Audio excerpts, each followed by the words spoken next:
Hai, Assalamualaikum. Okey, bersempena dengan RMO ke MRO. Aku tak tahulah. Tapi yang pastinya adalah PKP. PKP yang telah diumumkan oleh kerajaan. Jadi kita review kereta kat rumah je lah. Jadi hari ni nak cerita pasal costing untuk pakai sunroof. Let's go.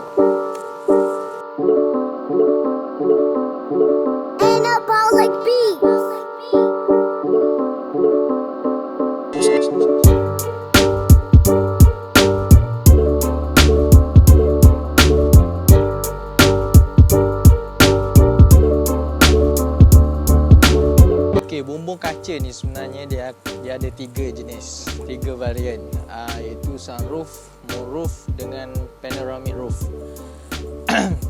Tapi biasa orang tanyalah apa beza sunroof dengan moonroof.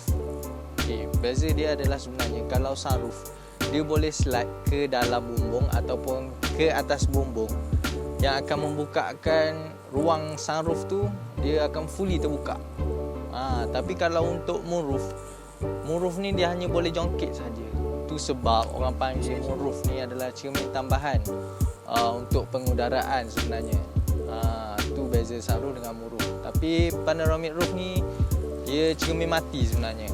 Dia cermin mati yang mana dia biasanya digelapkan. Dalam tu dia adalah slide untuk tutup buka tu. Biasa kereta pakai X70. Contoh kereta yang pakai X70.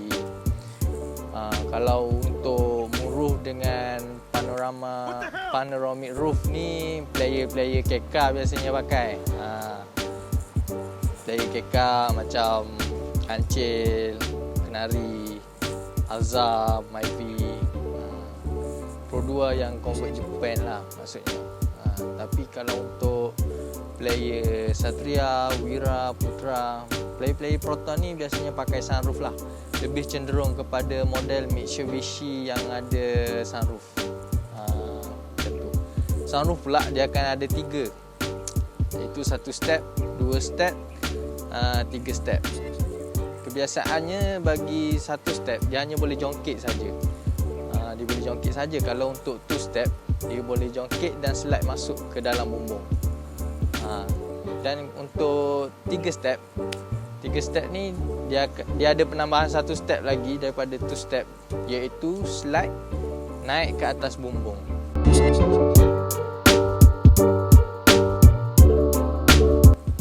Jadi untuk bumbung kereta aku memang asal beli kereta standard lah, bumbung standard. Bumbung pun teruk, rosak masa beli tu. Sampai aku pakai dalam 2 tahun 2 tahun lebih pakai. Bumbung tu sampai bocor. Jadi siap tukar sunroof ni. Sunroof ni daripada model Nissan Safiro A32, 2 step, saiz 34. Sunroof ni aku buat dekat Karuh Motorsport yang Cawangan Terengganu. Jadi deal dengan dia tu terus WhatsApp je. Dia akan bagi satu price list yang mana harga bermula untuk sunroof 1 step iaitu 1,100, untuk 2 step 1,500 dan untuk 3 step 1,800. Dia akan ada lah, kalau contohnya 2 step tu dia akan ada yang 1,600, 1,700 disebabkan features-features yang special yang ada pada sunroof tu. Contohnya cermin gelap ke.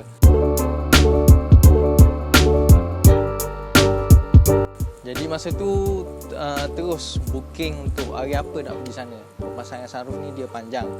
Jadi kita nak kena booking tu hari apa kita nak pergi. Untuk yang Karuh ni dia akan ambil 3 ke 4 biji kereta je sehari untuk disiapkan sebelum pukul 6 petang. Jadi first step dia akan potong bumbung kita. Bila potong tu dia akan ada option lah pula. Kalau bumbung tu memang dah rosak, dia akan potong fully untuk bumbung tu dan masukkan bumbung yang baru terus. Tapi kalau untuk bumbung yang tak rosak, dia akan potong half je untuk kawasan yang sunroof sajalah.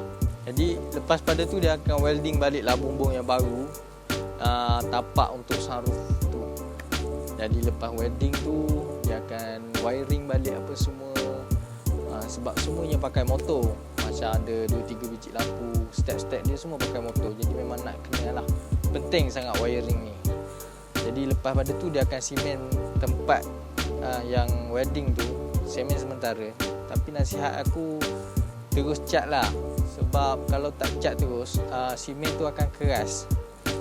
Jadi dua kerja pula. Bila pergi kat kedai cat tu nak kena grind balik simen tu untuk, sebab dah keras sangat, dia tak boleh nak kata pasir.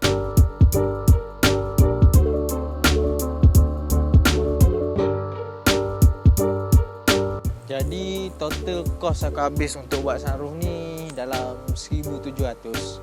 1,500 untuk harga sunroof siap pasang. 1,500 lah. On the way balik tu baru tak chill. Jumpa Abang P pula. Aduh, nasib baik dia baik lah, bagi saman je lah. Dan RM200 untuk cat.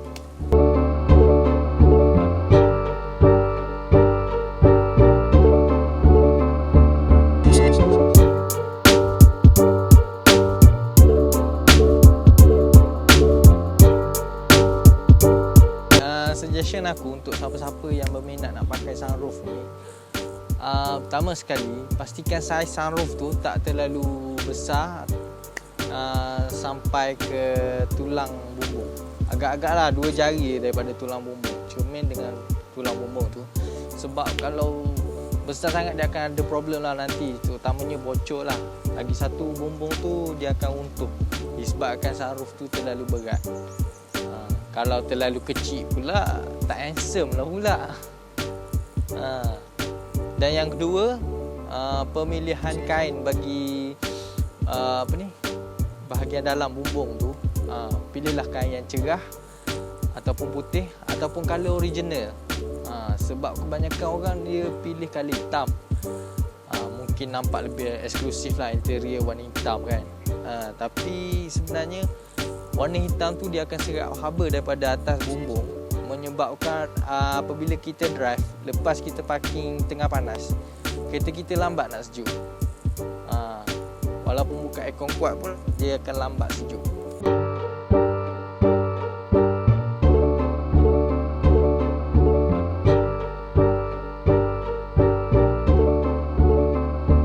Itu saja untuk hari ini. Moga-moga bermanfaat. Kalau ada sebarang pertanyaan boleh komen dekat bawah. Jangan lupa like and subscribe. Stay safe, stay at home. Terima kasih.